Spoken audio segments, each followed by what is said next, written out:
Today, we're diving into a pretty radical and frankly controversial new idea in American foreign policy. It's one that could fundamentally redefine the US's role in the Western Hemisphere.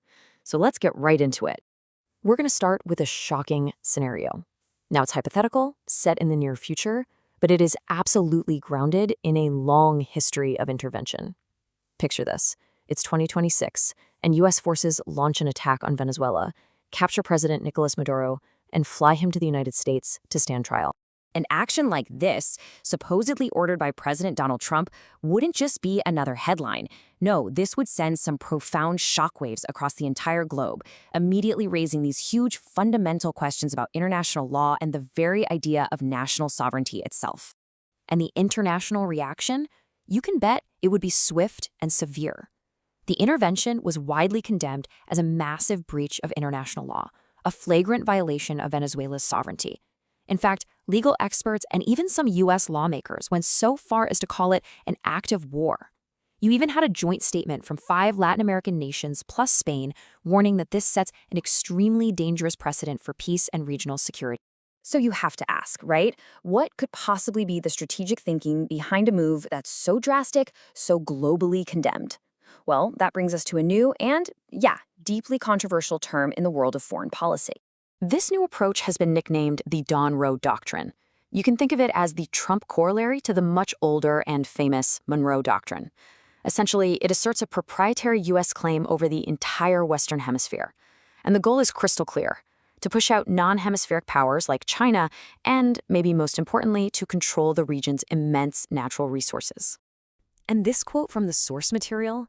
Wow, it really gets right to the heart of it, doesn't it? It's not about partnership.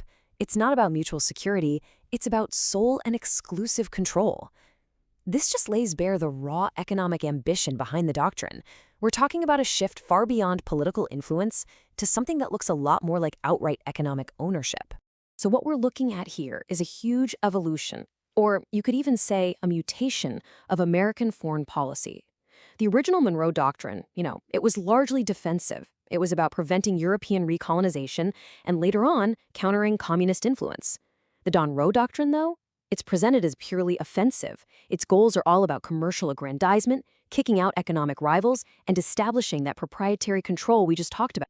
Now, this action in Venezuela, as shocking as it is, really doesn't exist in a vacuum. Not at all. It actually follows a long and very well-trodden path of American intervention in the region. Just look at this number.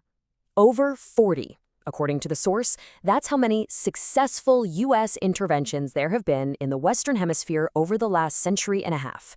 I mean, let that sink in. 40 times a government was changed or a leader was ousted by direct or indirect U.S. action. And this timeline, it highlights a pretty distinct pattern. 1954, a CIA-sponsored coup gets rid of the elected government in Guatemala.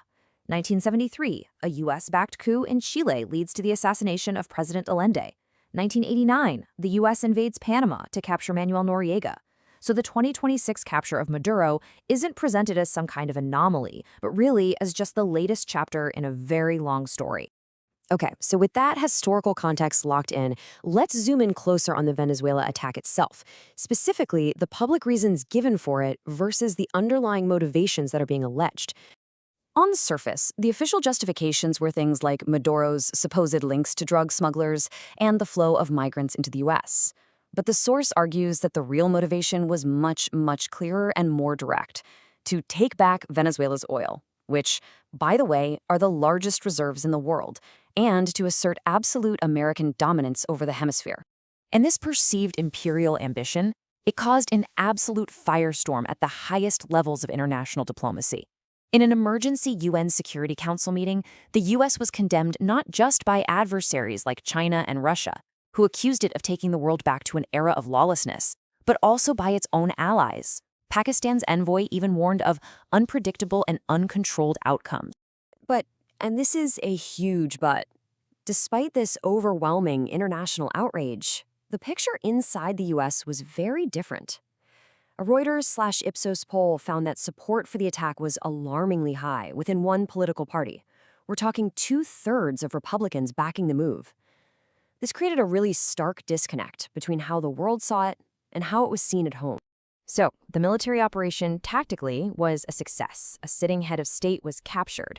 But the really crucial question remains, does that tactical victory actually translate to a winning long-term strategy? Well, the answer, according to experts and investors cited in the source, seems to be a pretty firm no. And this quote from an investor in the Financial Times is just incredibly telling. The whole point of commercial aggrandizement is completely undermined by political volatility. U.S. oil giant ExxonMobil reportedly even told the administration that Venezuela is simply uninvestable, basically torpedoing the whole economic reason for the intervention. And the broader verdict from major media outlets like the New York Times, it echoed that exact same sentiment. Its editorial board didn't frame this as some bold foreign policy win. No, they called it a dangerous and illegal approach that damages America's standing on the world stage. And that leaves us with this final critical question.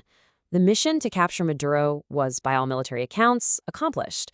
But if the long-term consequences are greater regional instability, a reputation for lawlessness, and a weaker global standing, could that short-term tactical success actually be a massive long-term strategic failure?